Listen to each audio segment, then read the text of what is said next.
when we can accept that we can't control everything, but build a mindset of, hey, you know what? Last time something happened, I was able to react to it and I got to my destination anyway. That then means next time you have a level of resilience in the plan where I can cope if something goes wrong. The question is from Thinking Focus. Hello, this is Rich from Thinking Focus. Hi, and I'm Paul from Thinking Focus. And this is a mini-series called The Question Is, which explores questions that often come up when we're coaching. And we think about, if we're faced with this particular question, how might we respond? And in this case, the question is, how can I become more comfortable with uncertainty? So, Paul, let's dig into that one, shall we? I don't know if you can. You might have to just live with the idea that you can't. You're just trying to be ironic. Yeah, ironic. Yeah, uncertainty. It's a really interesting one, isn't it? Because human beings, we're certainty-seeking creatures. We love certainty. We create false certainty all the time. Yeah, and it's often said, isn't it, that certainty is actually an illusion. Yeah, I think so. Give us some examples then in everyday life of people looking for certainty. Forecasting is my favourite because we work with commercial teams who will sit and make up a set of numbers and then act like that's the way the world's going to work. And you go, you made them up. And blow that up into even outside of business life. One of the things that we spend millions and billions of pounds on is weather forecasting. Yeah, weather forecasting. You go put the TV on and you'll find a weather forecast on some channel. And that is us as human beings wanting certainty, essentially, what will tomorrow be like? And yes, we can apply some complicated mathematics and stuff to it, but essentially, we don't know, do we? Yes, and it's one of those things we're getting better at and that's the crazy thing. We create this illusion of certainty. Weather forecast is a great example of that. We're getting better at predicting what's next, so that if you look at, I always go, if you look at the weather right now anywhere in the world, is it going to be nice later on today? It's going to give you an answer, and it's a fairly high probability that answer's right. Tomorrow is a reasonable possibility. The day after tomorrow, a bit of a possibility. But if you go, what's it going to be like this time next month? You might as well get a magic 8 ball. So when coaching and someone asks this question, so, I want to be, they might not ask it exactly like that, but essentially it's, I'm uncomfortable with uncertainty. How do you approach that initially then? What are you looking to try and find out? For me, it's one of two things, because it could be that what they're really saying is, I feel out of control. Yep. Because they're very tightly linked. But it could be that my ability to predict the future is become harder, because we go through life. We sort of joke about forecasting, but we go through life going, how's the next thing going to work? How's it going to happen? We are constantly forecasting the next step in our life based on our past experience. Yep. Or the past experience of others. Yes. And when that ceases to work, we describe that as uncertainty. And that's really interesting, because you mentioned in that as well about wanting control. Yeah.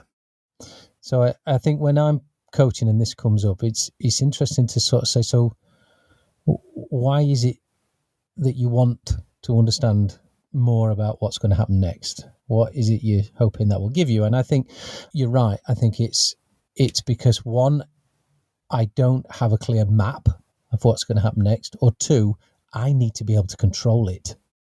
Yeah, I need to be able to predict the outcome. I need to be able to predict what I need to do to get to where I need to get to. And that's quite challenging, isn't it? Yeah. Because if you've got someone that is in the mindset of, I need to be able to control it and predict it so I know what to do. I guess we've all been there, by the way, at times. Well, I think that's the other thing is this sort of recognizing this in this sort of debate. We have huge amounts of certainty in our lives and a level of uncertainty. It's not a life has become uncertain, life is certain. It's a scale. I know when I'm talking to you reasonably predictably that you're going to answer if I ask you a question Although I am reasonably certain now when I ask you a question, you're not, just to prove me wrong. See, that's a level of certainty that I get from knowing you. Sorry, You resisted. What? Yeah, You get what yeah, I go mean? on. So, So yeah, I there know are what you mean, things yeah. we're really certain about. There are things we're uncertain about. Many years ago, I used to commute on train to go to work. I had a level of certainty in train timetables. Nowadays, I have none. I know that when I turn up at a train station, I may or may not be going somewhere. Isn't that, without going down a rabbit hole here, isn't that bizarre? Isn't that giving you more certainty? Yeah, I think so. I think it's giving me more ability to predict it. The crazy thing is, Or is it giving you more comfort with the uncertain? no, I think it's good. Well, I think maybe it is. I think there's a bit of that, but there's also a bit of control because now actually, when I go anywhere on the train, I've got it in a few days' time. I've got to go on a train somewhere to go and catch a plane. Yeah. And many years ago, I'd have just gone, I'm getting on that train, I'm going to the airport, I'll be there at this time, got a couple of hours, if the train's late, all is good. I've now actually gone, if I get to the train station and there are no trains, I can drive here, I can get a train from there, or I can drive to the airport and leave my car. Right. I'm building certainty into the uncertainty. Yeah, so that for me starts to link to resilience. Yes. Right, because actually, when we can accept that we can't control everything, but build a mindset of, hey, you know what? Last time something happened, I was able to react to it, and I got to my destination anyway. That then means next time you have a level of resilience in the plan where I can cope if something goes wrong. And I think that's a really interesting part about this, because actually, if I'm looking for control all the time, am I actually saying I need control because if it goes wrong, I don't know what to do? Yeah, and I think there's a level of that is very true. I think I think the best example of this I can ever think of is sort of about 3 or 4 months into the pandemic. I started noticing in the coaching lots of people were coming and talking about the huge levels of uncertainty and how unsettling it was. Yeah, I remember that. And what I appreciated reasonably quickly is what they were actually saying is, I'm going through life trying to work out what happens next. There is nothing in my life that is going to give me the information or the data or the detail or the experiences from past activities that's going to enable me to predict what's coming next. I just don't know. And I'm not looking at it through the lens of, and therefore I need to go, well, what could happen and how do I secure against that? Or how do I let go and rely on the skills I have to deal with it when I do know? Yeah, because what happened was not like anything that had happened before. So back to your point, you couldn't really use the past, could you? No. To predict the future. So because the last time something like that happened in the planet, it would have been our great grandparents. So we've got no point of reference, no skills to draw on, no one to go and talk to.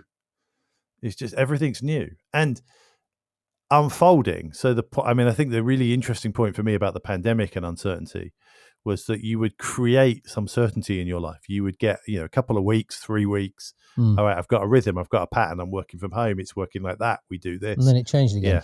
Yeah. Yeah. Then it changed again. Just as you got comfortable, but it changed again. And I think, as a coaching question for me, it's interesting to try and dive a bit deeper, as we said. Why is it that we're looking for that? What is the threat that you kind of see out there? And what is that saying about you and how you're feeling about it? And exploring those things is really interesting, because I think it then starts to help you to say, okay, so what the answers that you get to those questions, what of those are real or what of those are made up?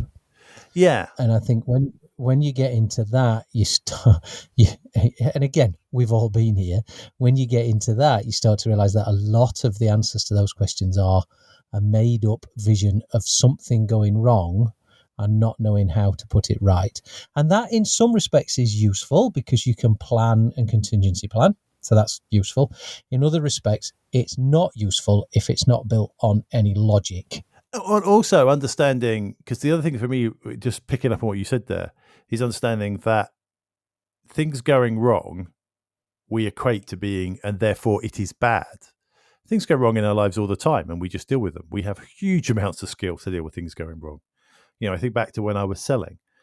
There were deals that I won that I had no right to win. I'd done everything wrong, and suddenly they dropped in my lap. There were deals that I thought were in the bag, and then I always remember one where I thought I'd got it in the bag. I'd done everything right. All the buying signals were there. It was going to make my target. It was probably going to make my year, to be fair, and definitely make me a lot of money. And then somebody else in my organization screwed something up for that company, and it made them rethink.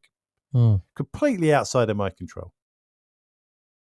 So certainty is an illusion. Does that mean that we shouldn't look for any at all? No, I think it's a really helpful illusion, and I think that's why we crave it so much. To have some level of certainty about how our actions are going to work helps us predict what to do and get better at what to do.